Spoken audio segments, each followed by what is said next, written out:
Hey guys, it's Relaine and welcome back to another reading my fanfiction, My Academia one-shots. So we should just get started. Today we'll be reading chapters 15 and 16. Chapter 15. All the injured students and staff were to meet up in a spot. All the students and staff I put stuff by accident. Staff who were not injured, I got sneeze. Who were injured, were helping the injured. Then they see on the TV the League of Villains kidnapped someone. Todoroki looked at the TV and had a shocked face. The person they kidnapped was Rei Todoroki, Shoto's mom. Then Enji came running in. Shoto! Yo, Enji, Dad? said Shoto. Teacher's name All Might saw him and started talking to him. Endeavor, what are you doing here? Did something happen? Asked All Might. Enji ignored him. Shoto, it's your mother, said Enji. Flashback started. Rei was in her room and out of nowhere Rei's door turned into dust. And Tomura Shigaraki came in. Who are you? said Rei, very frightened. Are you Rei Todoroki, wife of Endeavor? asked Shigaraki. Yes, said Rei nervously.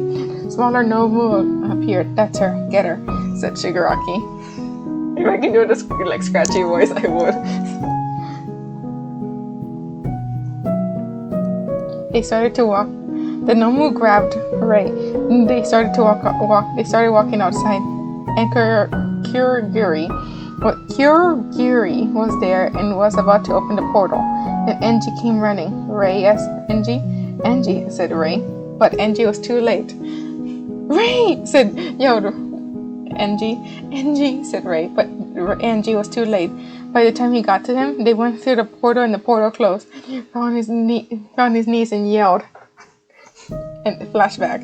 And she just finished telling Shoto what happened. So they must have used two real villains, some of the clones, to help use as an instruction to get Rei. Endeavor, you should get a group and help find Rei.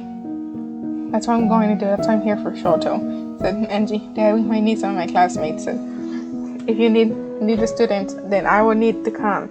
Shota, and raise your head. Are you sure? Yes, I am, said Shota. Here's a list of the team.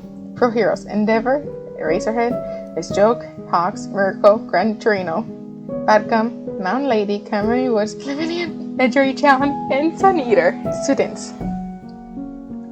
Edro Kirishima, Red Riot, Fumikage, Tsukuyomi, Midoriya, Deku, Artoga Yoraka, Gravity, Suyu Asui, Froppy, Kasuke Bakugo, aka Dynamite, Shotodoroki, aka Shoto, Tenya Ida, aka Engineer, Toshi Shinzo, aka Zero-Minded. I might be changing that because since I've been hearing that his canon hero name will be coming out soon, even though Zero-Minded was made by a friend of mine.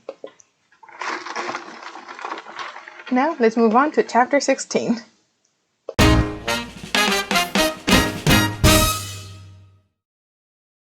Okay, chapter 16. Sorry, my shirt is click. Here we go. Chapter 16. Most of you must be wondering, how did Dabi and Toga got together? It's your lucky day. Dabi was next to Toga. She was on the medical bed, waiting for her to wake up. Then he started remembering when they first got together. Start flashback.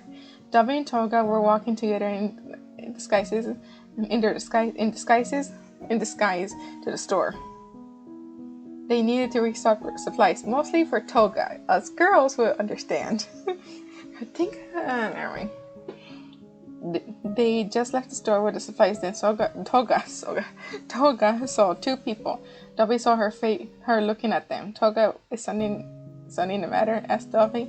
Toga started to run into an alley. Dabi followed her, and once he reached her, he put the stuff down and pushed her to a wall. Toga, why did you run? Do you know those people? asked Dabi. Toga started to have tears. Just to let you know, I might have changed Toga's origin. They're my parents. Well, was my parents, answered Toga. Dabi let go of her. What do you mean was? asked Dabi. When my parents found out what my quirk was, they abandoned me. And said I was not their daughter anymore, said Toga. Then out of nowhere, Dobby hugged Toga. She was shocked at first, but hugged back. "And now how do you feel?" "Yo," said Dobby. Toga stopped hugging Dobby and looked at him in the eyes. "What do you mean?" asked Toga. "My dad married my mom just for her quirk. He wanted a child who can have both their quirks. I was one of the disappointments," said Dobby. Toga put her hand on Dobby's cheek. "You're not a disappointment to me," said Toga. Dobby got closer to Toga. They kissed and they broke the kiss. "Come on, we can continue when we go back to the base," said Dobby. "All right," said Toga. And flashback. Dobby got up from his chair, got into the bed with Toga wrapped his hands around her. He continued to stare at her but then fall asleep. He would never let anyone come or anything come near her again. Of course, they knew they were soulmates.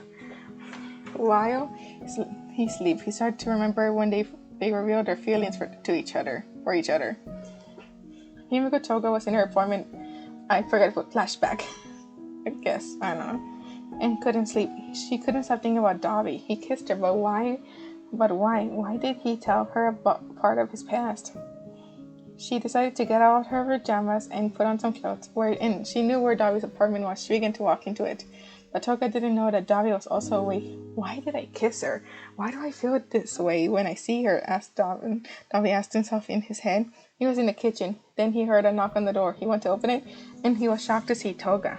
Toga noticed Dobby wasn't wearing a shirt, started to blush. "What are you doing here, Toga?" asked Dobby. Can we talk?" asked Toga. "Sure," said Dobby, while letting Toga in. He sat on the couch. What is it you want to talk about?" asked Dobby. "Why did you kiss me and told me parts of your life?" asked Toga. "I don't know. No. Maybe it's because I understand what happened to you, and maybe because I have feelings for you," said Dobby. Toga looked at Dobby and looked into his eyes. "I guess you waited till I turned 18, right?" said Toga. "Yeah, push my feelings down and I can't hold back any longer," said Dobby. Then Dobby pushed Toga onto the couch and kissed her. Of course, Toga kissed back. Then Dobby picked up Toga bridal style and carried her to his bedroom. And you can guess what happens next. And someone commented like, "They sat down and watched Mr. Plinklet's review." Even though I don't know what Mr. Plinklet is. Well, that's all for today. I hope you guys enjoyed this video. If you want to, I feel like sneezing. If you want to continue reading it for yourself, you can find a link to the fanfiction in the description below. But anyways, that is all for today. I hope you guys enjoyed this video, and you can be seeing some words in 4, 3, 2, 1.